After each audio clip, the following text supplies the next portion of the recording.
Welcome to Across the Park podcast, the only place you can hear banter and debate from both sides of Stanley Park, whether it be blue or red. Sponsored by Their Clothing, Camper Kings UK, and affiliation with BetMate.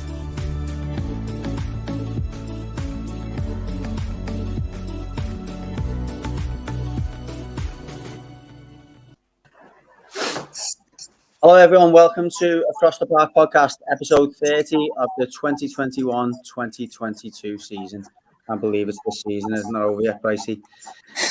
Again, as Millsy said in the intro, thank you to our sponsors, Camper Kings, again, long-standing sponsor of the podcast, and BetMate, our clothing affiliate, Their Clothing. Just on the BetMate one, we are in the process of starting to develop our own game. So the guys at BetMate have developed the app some way over the last few months, allowing any player at the game now to develop your own little pot. So if you want to have a little friendly game amongst your own friends or amongst your work colleagues, that feature is now available on the app. So just to let you all know, that's all there for you. And we're also looking to try and develop our own game in the way of, maybe changing the stakes and stuff like that. So anyone who does play the game, if you've got any thoughts or feedback on, the stake that you'd be comfortable, playing with or whatever, any feedback on that, please let us know. And we can look into developing that further for everyone's enjoyment.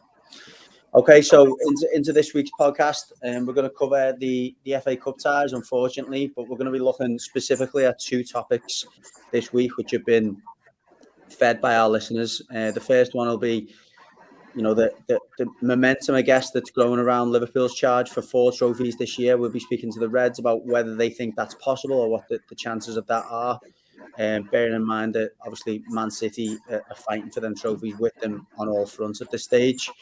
And some interesting comments that Frank Lampard made, to say the least, after Everton's exit from the FA Cup yesterday. So myself and Price will be looking at those comments in a little bit more detail, the implications of that, and what solutions that Frank Lampard and the management team at Everton might have to the ongoing problem of this weak squad, shall we say.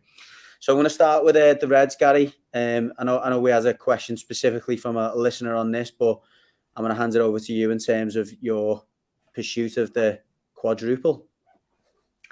Yeah, I'll just give the lad a shout out. His name's Anthony. It was on Twitter. He just said, always enjoy the pod, lad. Keep it up. Do you think Liverpool will win the quadruple? Up the Reds. Straight to the question, do we think we'll win it? Honestly, no. But looking at it, that it's on the face of it, it's just such a difficult task to do, isn't it? Like, you look back at how many times has anyone done it? Never. How many times has the treble been won? The only time I can think of is United. It's such a difficult thing to complete.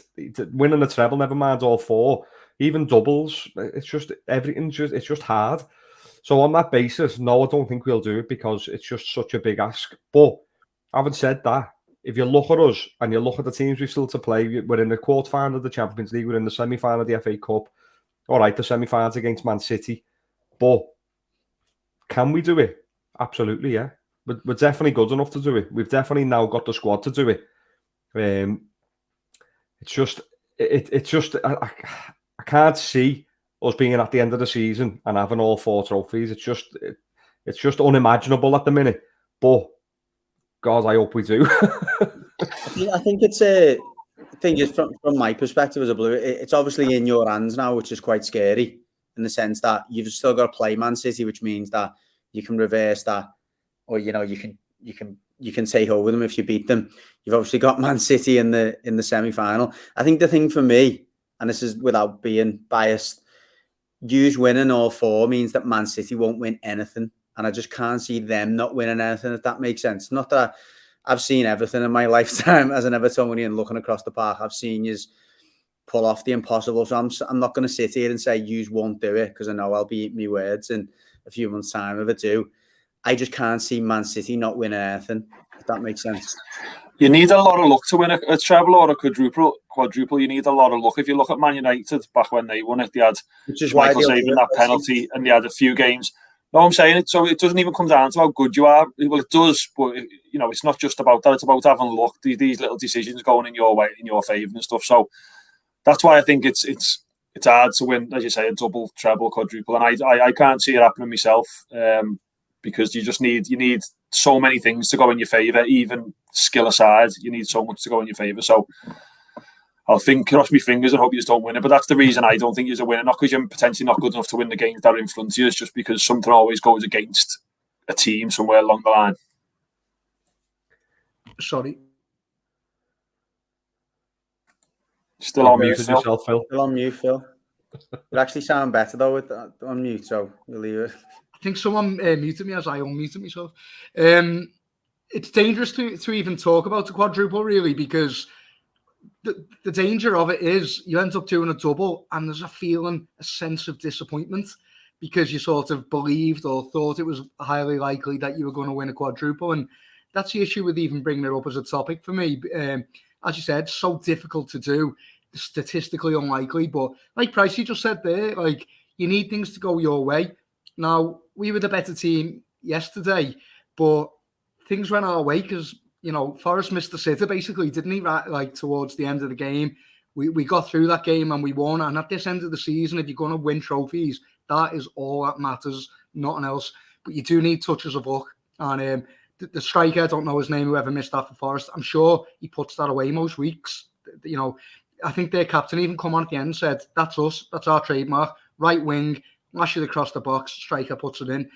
But on this occasion, he missed. And it's those moments that Pricey's talking about that you do absolutely need if you're going to win anything, let alone a quadruple. But like Jamie Carragher said when we interviewed him, Liverpool are a lucky team in terms of that type of stuff. I know, I believe you make your own luck. We create a certain energy at Anfield and all that. But yeah, I mean, if there is a team out there who are going to get them bits of luck as you go, at the moment it's us. It used to be United, but right now it's us. So the possibility's there, but I think Reds just need to cool off on it a bit and make sure they don't disappoint themselves if we win even just one.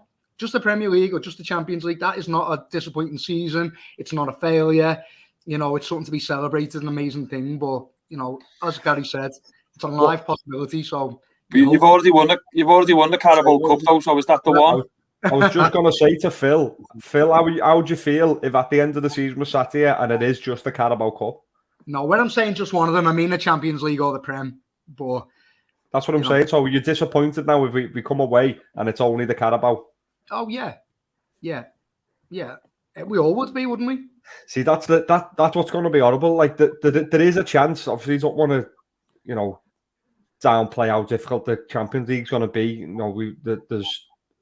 There's tough games. If we get through this round, we've got potentially Bayern Munich in the semi-final, but if we did manage to get to the final of that, likelihood is it's going to be Man City. I know they've got a difficult game, and their half of the draw is probably a bit more difficult. I think we have got the right side of the draw if there is one. Yeah.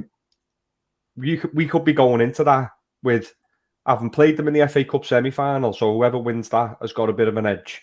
Then we play them in the league, and whoever pips whoever to the league has got an edge. And then the Champions League final as well. That is on the cards. It's possible.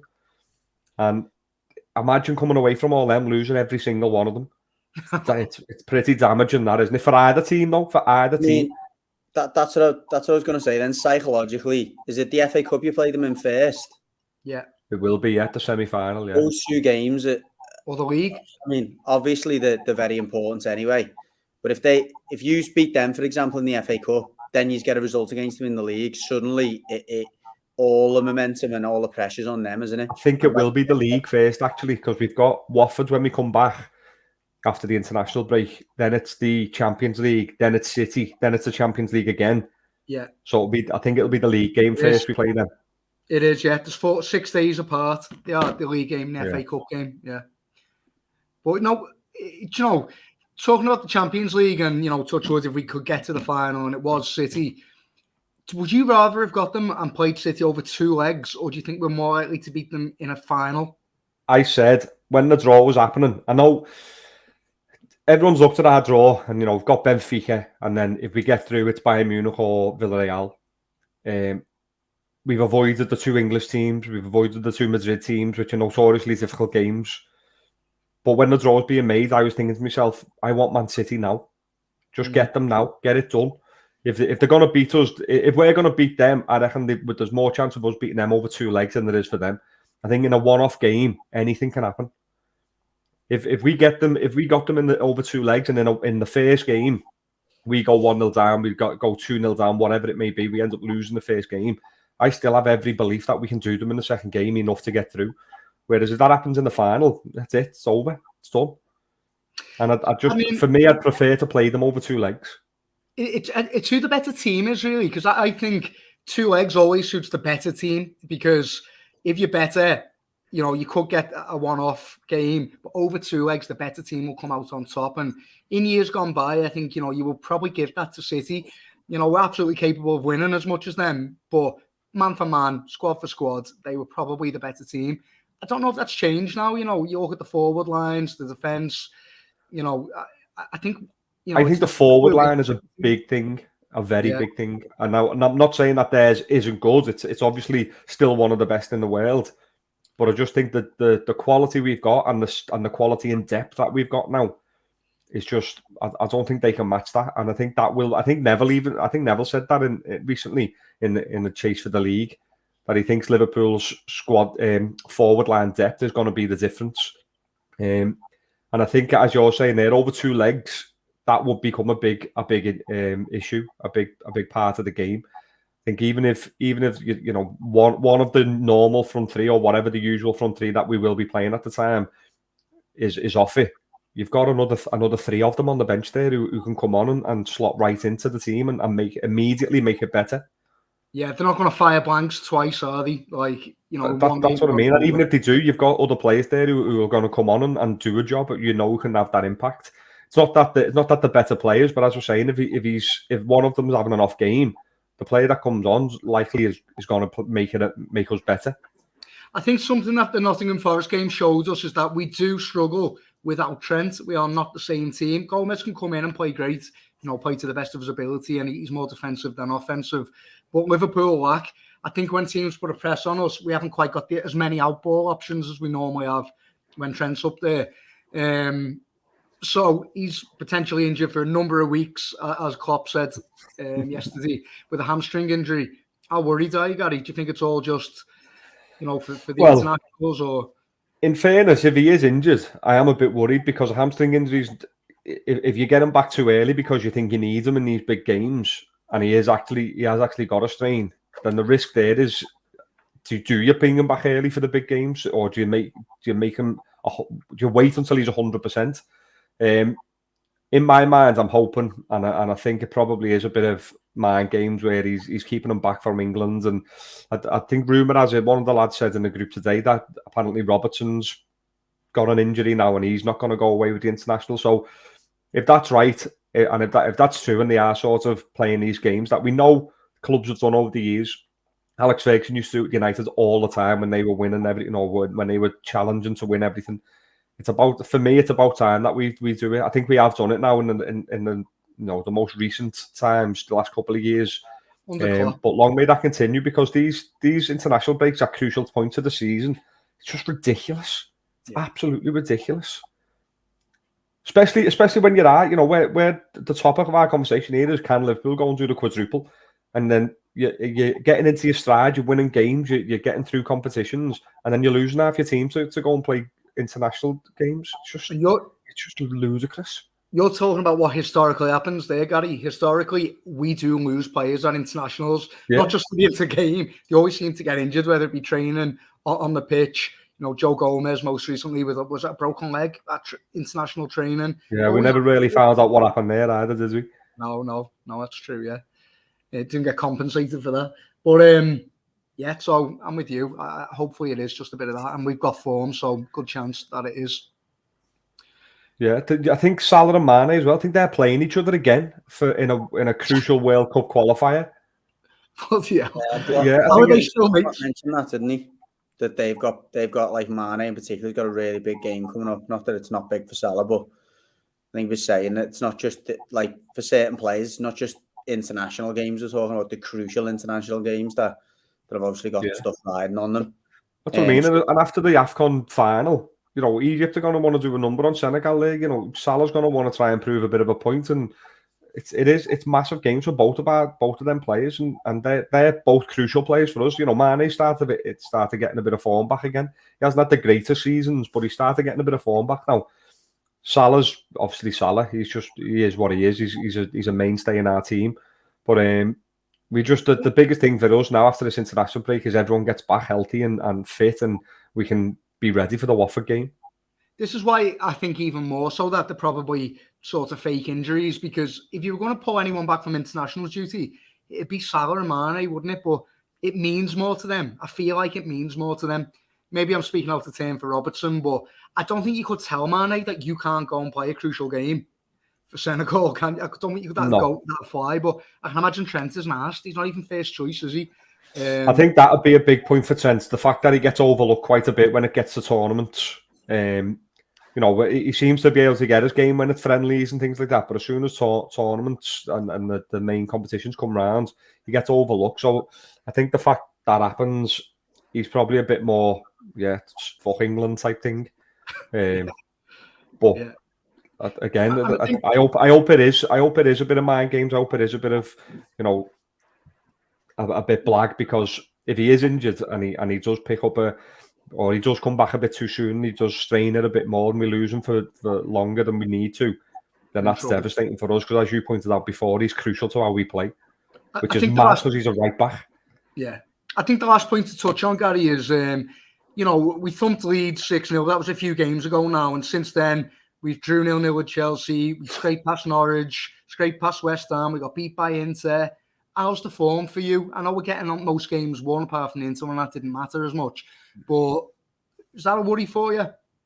A little bit. I think they're the games though that you'd look back over the season and think they're the games we got through, and we've done well to get points in. We done well to get over the line with the 3 points. As you say, the Inter Milan game, it didn't matter that we lost that because we still got through.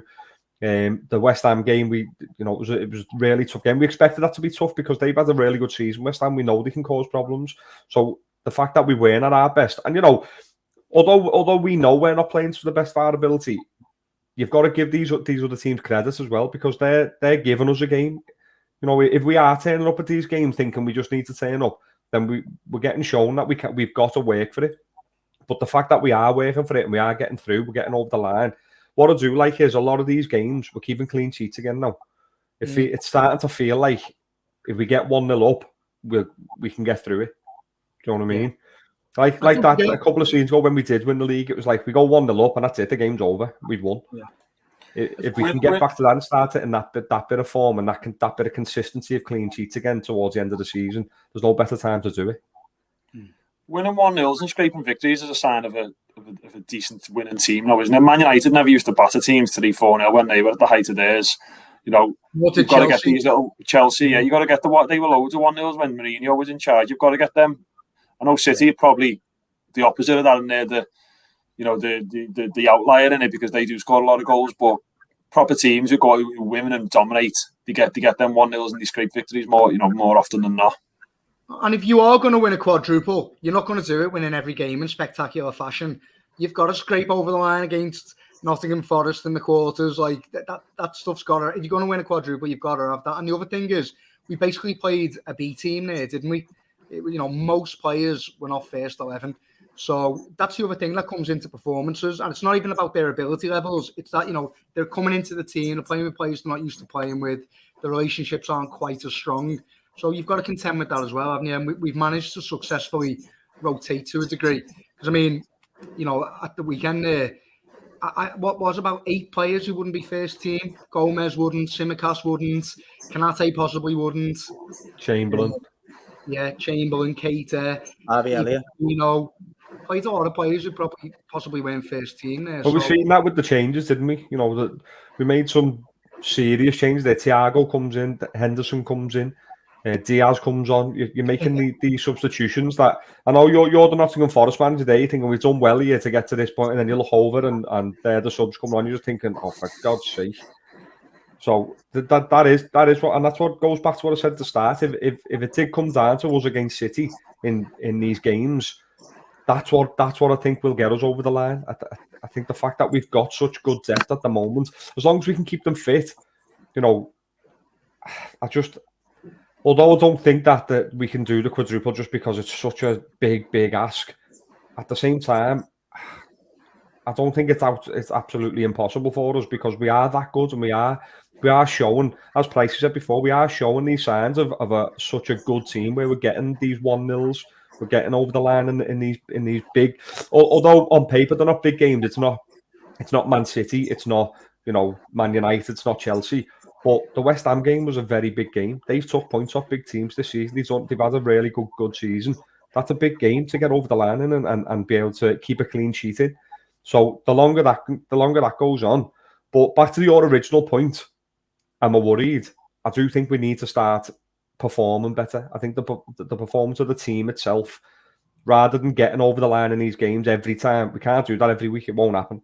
You just wouldn't be able to sustain not playing well and winning 1-0. You just wouldn't be able to do it every week. So I do think at some point we need to start turning a screw again and dominating and making sure we're the game's won on 60 minutes as opposed to flapping in the last 10. Well, we got City on the 10th of April. I think it's all going to come down to that, isn't it? And I think neutrals, maybe even Blues. It's quite exciting, isn't it? Because at least you've got someone to root for in Man City, but. The best are going to play the best in a face-off for what is all the marbles, probably. So, exciting times ahead, and that's what you want. That's the games you want to be involved in, and that's what it's all about.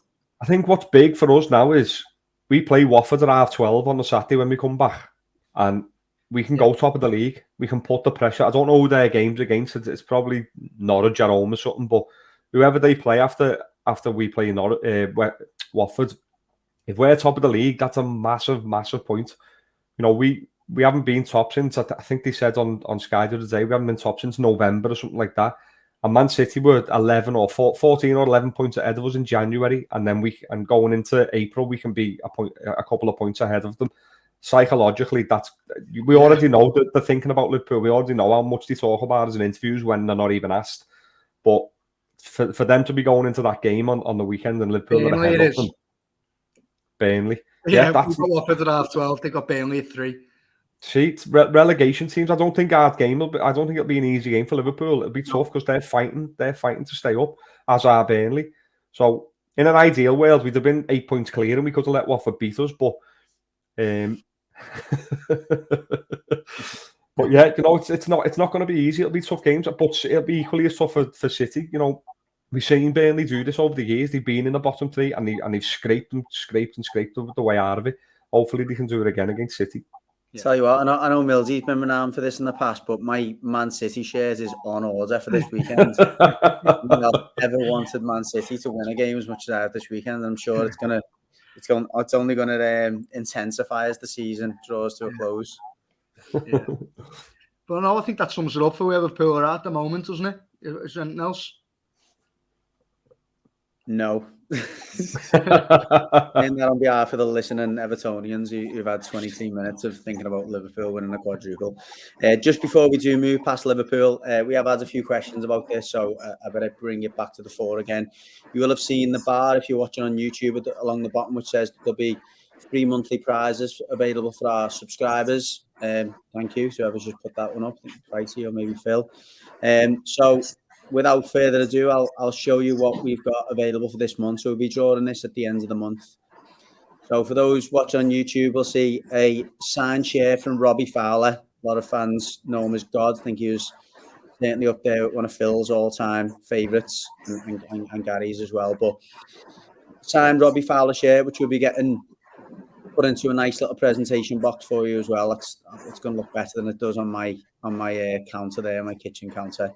So that's available for any subscribers. If you're a blue, obviously you'll be in the mix as one of our subscribers anyway, and you can give it away to one of your friends or relatives. Obviously, but I'm sure most of you won't need any more motivation to go for that. So make sure you subscribe. Like I've said before, if you want to have an extra chance of winning, get your friends to subscribe, get relatives to subscribe. And again, you'll increase your chances of winning. Okay, so we'll move on to the Blues. Price, as I said at the top of the show, we're going to be focusing on Frank Lampard's comments after the game. I don't think any of the Blues want to listen to us going through the play-by-play of yesterday's atrocious performance. So some of the main points, excuse me language, where Frank Lampard pointing out that the players haven't got the bollocks for this type of fight. He's realised that now, or that seems to be the case based on some of the performances he's seen so far. There's only so much he can do, he said, as manager, to try and motivate them day in, day out. And obviously a quarter-final of an FA Cup with a chance to go to Wembley, if that wasn't enough, then, you know, there's certainly nothing down for some of the players. Again, he's gone on to say that he can't do much more buttering up of the players than he's already done. And, you know, in some cases, what he's dealing with is what he's going to have to deal with. And I think he said pretty much that he's going to have to just get to the summer, obviously, and reassess things then. And hopefully at that point, we'll still be a Premier League team. What are your thoughts on those comments? And again, what are the implications, I guess, for some of them players now? I think it was quite refreshing to hear it from my point of view, because just what he said there about buttering the players up and now getting to the realisation that a lot of them have not got the bollocks for it. You're sort of seeing that play out in his interviews since he took the job. I know we don't see what goes on behind the scenes and what he says to the players, but it's played out in front of us in the way that he's conducted themselves in the interviews by obviously coming in full of positivity when he first came in, and you know they showed his first session and that looked really positive. You know, telling us that there are some decent players in the squad. They just need that little bit of confidence and luck, and he's obviously there to try and give it to them. And then as it's gone on, we've had the defeats, and he's sort of hinted towards the players not being good enough, but then he's obviously come out and said it outright, which it needs. And obviously, if that's what he's telling the media and the public, then he must be saying it 10 times as hard to the players, I would hope, and giving them a few home truths, which certainly is needed. The issue, I suppose, is that, well, it's a tactic, isn't it, to try and obviously get something out of them that hasn't been able to get out of them so far, and rightly so. The issue that I think we've got is that a lot of the players who we would like to take out of the team, he can't take out the team, basically because we've got injuries or suspensions, or just because there isn't any players to replace them, or the ones that come in are equally as bad or worse. So that's the issue he's probably got faced with now, is that he's having to motivate them in a different way, because who does he bring in? Who does he bring into our defence? I mean, you can question whether he should go 3 at the back, 4 at the back. We're not going to get into all that at the moment, but who can he bring in? There's no. He's bring Branthwaite in and risk that youth coming in. And Branthwaite, for me, looks like a decent player, but is he ready for a relegation battle at his age and with the experience he's got?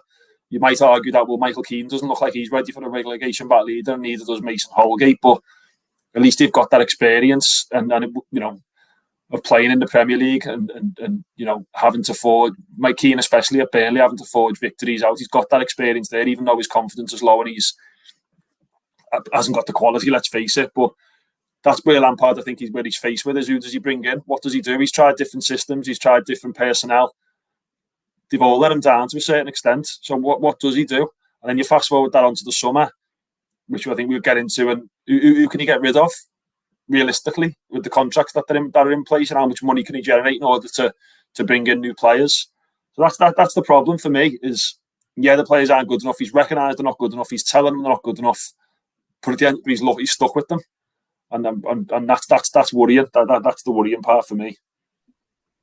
Yeah, I couldn't agree more on the conundrum of the current players. I think the only thing I'm clinging to a certain extent in the psychology or the way he's playing it out is there has been a few occasions this season where we've been exceptionally poor, like we were at the weekend. We've managed to kind of bounce back and find something. It seems to be when the players really get rattled, whether it be by the fans or whether it be by the manager, which hasn't happened, as you said before, it hasn't happened that often. I mean, you look back at the Newcastle game, before going into the Newcastle game, was as much criticism as that squad of players has had ever, I think, in terms of from social media, you know, from fans over the, you know, on the radio, and you know, the club came out and said, didn't he? Or I think Lampard said it, that he almost spent a few hours going, basically showing the players what the fans were saying about them, trying to just, you know, rattle them a little bit. And,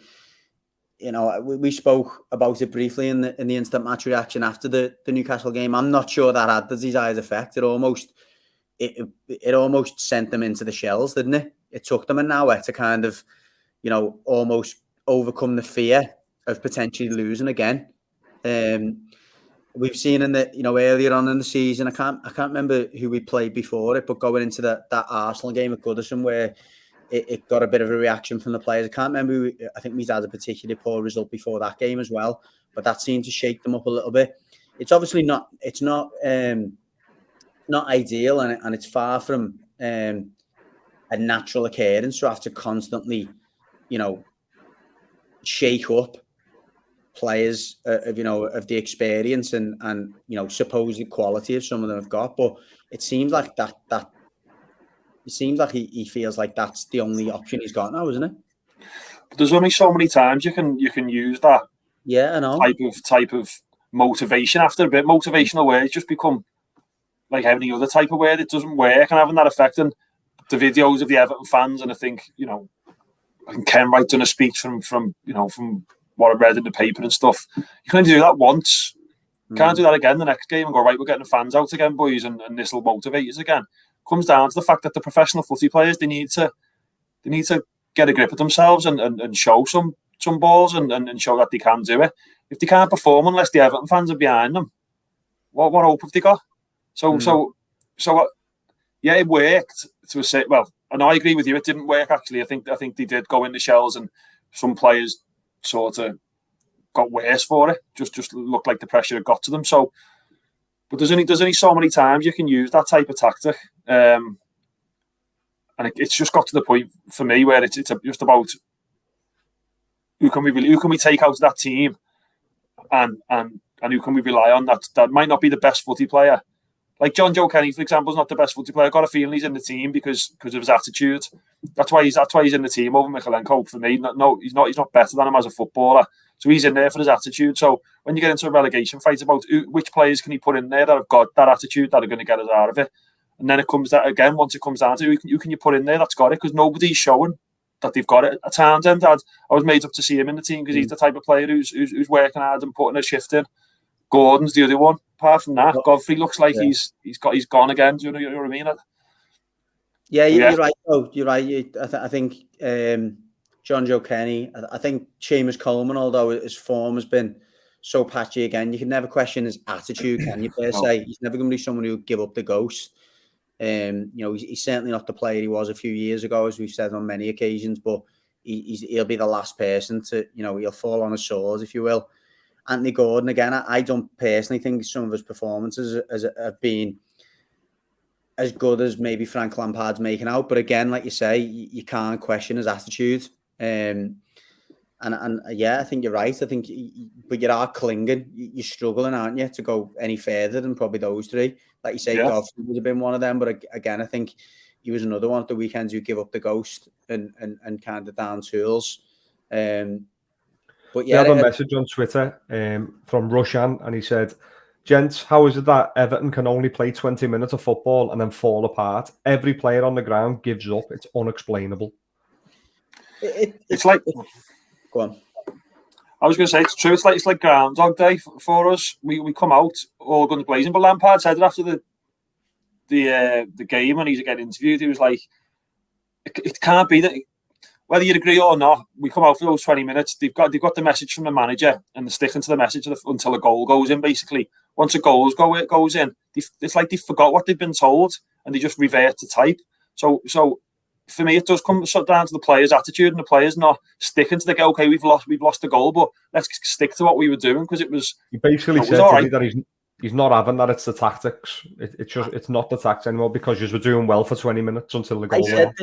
I said this, and I know I'll get crucified from one of our mates in particular about this because he wasn't a big fan of his. But I said this under Marco Silva. Like, whenever the team had a break for a few weeks and we're just on the training ground, you'd see a boss performance from them, and then you'd see a boss performance for 20 minutes. You see a decent performance for 15 minutes after the break. But as soon as something goes against them, or don't get the rub of the green in a certain moment, or like the game changes in a slightly different direction, we haven't had those players on the pitch who can kind of go, rattle the others and get them back on plan again.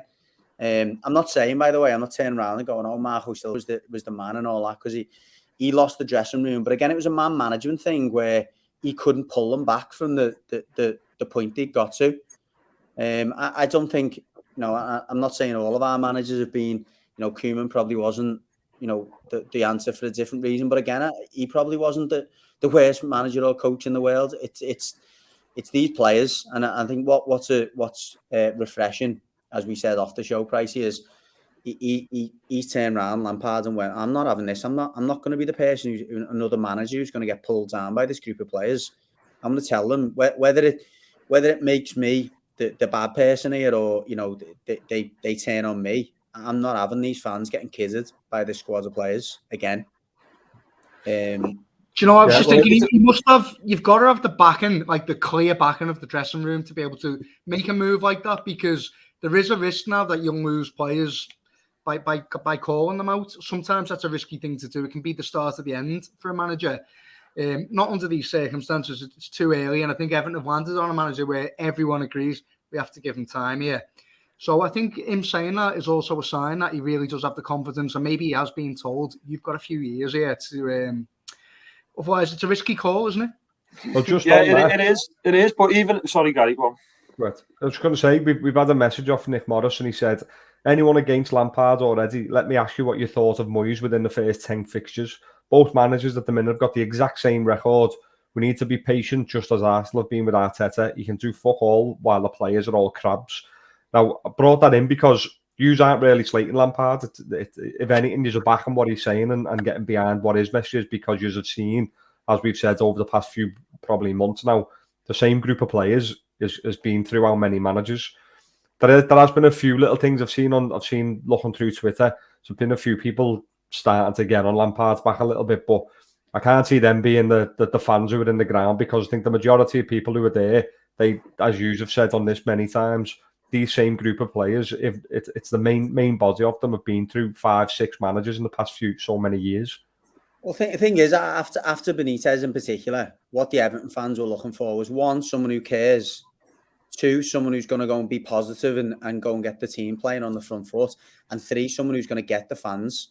You can't say that Lampard at the moment doesn't tick those 3 boxes. He's doing all those things in abundance. What's telling about the results is not only obviously the points on the board or lack of them. It's the fact that every time this team goes away from home and hasn't got the fans behind them to go and jeer them up every time they make a mistake, they go to pieces. So the fans have literally dragged that team to a couple of results there at home. Like the Newcastle game, and I know we spoke about how important the result was, but for me in that first half, they looked again like a gang of timid little kittens, where they were wanting someone to come and hug them and someone to push them along. And it was the fans again who had to, rally and get about them. And there was a few poor decisions from the referee, and there was that protester and all that. They need loads of things to go their way in order to get the tails up. And it's not a very desirable set of attributes for a group of players or a team in general. And just going back to, because I don't want to, we could talk about this all day, Price. I just want to skip forward to the second part of our topic, if you like, was about this summer. So let's leave the current form behind for a moment and obviously talk about the second part of Lampard's conundrum, which is, if we get to the summer and assuming we do manage to maintain our Premier League status, you look at some of the players who are out of contract, and we'll start with the 2022 players first, as in the players who are out of contract this summer. I'm going to go past the goalies, as in Lonergan and Begovic, because they're not on much money, and we always need backup keepers. So you've got Cenk Tosun, you've got Fabian Delph, and you've got Gylfi Sigurdsson. Now, between those 3 players is nearly £300,000 worth of salaries. So you've got Cenk Tosun that's on 60 grand a week. You've got Fabian Delph that's on 80 grand a week, so that's 140. And then you've got Gylfi Sigurdsson that's at 110. So it's 250 grand worth of salaries. Beyond that, you've only really got John Joe Kenny. John Joe Kenny's on 15 grand a week, which is probably shows again how much the club have valued him in the past, but certainly shows he's far from the priority in terms of players we're looking to shift. After that, the rest of the players are out of contract in 2023, and that's Andros Townsend, Seamus Coleman, Rondon, Allen, Takore, Mina, and Tom Davies. Again, the best part of £300,000 worth of salaries. But, beyond going past that, you've got a lot of the players that have been the targets for some of the criticism. In particular, Andre Gomez, who's the second highest paid player at the club on 115 grand a week. That's shocking, isn't it? You've got Michael Keane. How much is Michael Keane on here? Michael Keane's 65 grand, not the highest paid player in the world, but certainly someone. I actually look at Michael Keane's salary there, 65 grand a week. I think someone would take him, maybe not 65, but I think a Premier League club down there will probably look at Michael Keane thinking he's not a bad player, and he's maybe someone we can do something with. Yeah. He would be one of the first players I'd be looking to shift in the summer, because I think from a mentality point of view, he's one of the players who just completely shrinks, in the face of adversity. Well, I think he's got 3 years left on his contract. I don't know if you said that there. He's got 3 years left on his contract. So you are relying on someone to pay the majority of his wages if they're going to want to sign him, aren't you? Plus a fee. That's my worry. Is you see comments and you think to yourself, if we have a clear out in the summer, but it's not as easy to get rid of players as what you think. Holgate, I was looking, he's got 3 years left on his contract. I don't know how much he's on. Only on 25 grand a week though. Again, but again, it's the mentality thing that you want to get rid of. I don't really care how much he's on. No, I know what I'm saying. No, 25 grand. The reason I say he's only be able to get rid of him. Yeah, that's it. It makes it easier to convince someone to sign him. To sign him and go, we can give him 30. Yeah, you know what I mean, to give him a sweetener or whatever. And I think they're the key. Apart from the ones that you've just said in this, I mean, I wouldn't give anyone a renewable contract this summer. Are the ones that you've mentioned. I wouldn't try and renew any of those contracts. I know probably won't anyway. But Kenny maybe is thinking of renewing it. I wouldn't. I know 15 grand a week, but it's about setting a new precedent and bringing in fresh players. And if you just signed Patterson for 12 million or whatever it was that we signed him for, I think it ends up about 12 million. I know it might have add-ons and all that, but we brought him in for a reason. Coleman's got another year. Phase Coleman out, bring Patterson in like we did with Baines and Luca Dean. That's all right for me as a parent. Then you've got your Gomez, your Holgate, Iwobi is on 2. I think Iwobi will be hard to get rid of. He's got 2 years left on his deal. Yeah, these are the players that you need to just cut out of your squad just to bring in. Just to get rid of that mentality. So the point is, I think it'd be hard to get rid of as many players as we'd like to get rid of. And another one of your issues is the financial fair play thing that's hanging over you. You're talking about you'll be able to ship Holgate because he's only on 25 grand a week. But in order to bring someone in who's going to be of a decent member of your squad, you need first team players, really. You need a player to come in and take control of that centre back position, because nobody's doing it at the moment. You get rid of Holgate, what sort of fee are you going to command for him? It's not going to be much. Same for Michael Keane. What I'd like us to do is, I know it's an ideal world and all that, but we don't need to sign big players on big wages to come in the first team. I'd like us to go to Forest and sign a centre back, or to like Lampard's got them youngsters at Chelsea, bring a few youngsters through, or a couple of loan players if we have to, rather than going for big wage. And this is just to see us through what I'm saying, and see us through the financial fair play. We don't need to spend big on big first team players that are on inflated wages. We've been down that route, it hasn't worked. Look at Palace in comparison to us. How much have they spent on their first team? I don't know, but it can't be half what we have. Wages as well. They're back four at the weekend. Tyreek Mitchell was a kid who they brought through. Gay is from Chelsea, who they bought for 10 million, but again, not on much wage wise. Joachim Anderson was from Fulham, again, didn't cost them the earth. And I assume he's not on much either. I can't remember who the left back was, but again, that back four it's physical, it's energetic. They're all hungry, the young players. I agree with you, Pricey, and I think going from moving on from the summer, if you like, I think what Lampard will want more than anything else is a group of players who are willing to learn, willing to make mistakes, but just want to play for the shirt every week. And I think that's where you've got to start, isn't it? And in order to get those type of players, you need players who are signing for Everton thinking, wow, this is a dream for me. Yeah. Look at someone, I know Conor Gallagher's probably, he's brilliant, Conor Gallagher, in my opinion. But just because we're speaking about Palace, you look at someone like him, he's gone to Palace, he's buzzing to be in the first team, he's given everything for it, and that's what you're saying, is it's them type of players we need to try and attract. And even though Lampard's not a really experienced manager, the experience he has had is, first of all, of Derby, Championship players, and getting the best out of those. And then secondly, is youth players at Chelsea without having to being able to sign anyone. So the experience he has got is suited to what we want, I think. Definitely. Well, listen, again, as we always say, listeners, viewers, please give us your opinions. We obviously can't cover everything, and that's our take on that. I think there is obviously a bit of a watershed moment in relation to the comments he's made. He's, like Pricey said, he's setting a bit of a precedent now to say, I'm not accepting that. And let's see what the reaction is going forward. Some of them players are going to be away bizarrely on international duty over the next few weeks, and some of them are going to be spending a few weeks at Finch Farm and are probably going to have a difficult time back there as well. But again, welcome your feedback. As you probably noticed over the last few weeks, we've changed the structure slightly of the show. We tried to stay away from being Neville and Carragher's, because we're not them, not analysing the game, because you can get that elsewhere. We're trying to give you our fans' take on the current issue. So again, feedback on that would be appreciated. I think that's about all we've got time for, guys. Before we go on, Gary. Are you going down or not? Oh yeah, ask us that question.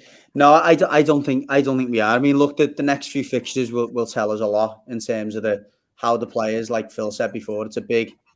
He's made a big move here. But our next few games, you got West Ham away, Burnley away, Man United at home. They're three fixtures that, although on paper they might not look winnable, West Ham, we've got to go there and be tough to beat. If we can go to West Ham and get a point and make ourselves difficult, we give ourselves a bit of something to start from in terms of, like I've said it since the game against Man City. That game at home against Man City was a bit of a blueprint, I thought, of how we should be playing away from home, getting back behind the ball, being tough to beat, etc.